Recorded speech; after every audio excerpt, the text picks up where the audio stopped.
喺內地中共一黨專政極權打壓底下，嗰啲良心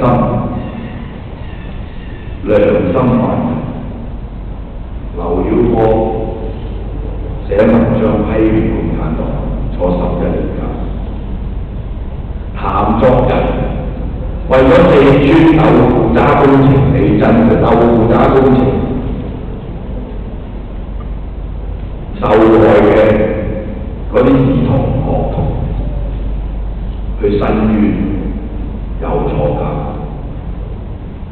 趙連海個仔食咗嗰啲3聚氰胺嘅奶粉，變咗大頭 BB， 生結石，佢組織一個結石寶寶聯盟，要求我揾個公道。但係個政府話你尋人滋事，有冇聽得同個最大嘅不捨？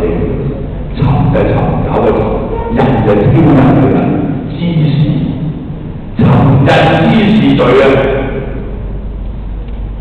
即係等於當年魏京生發表文章，其中一篇文章好有名嘅，提王鄧小平成為新的獨裁者，結果你佢俾人俾呢個中共告佢咩罪名啊？泄露國家機密。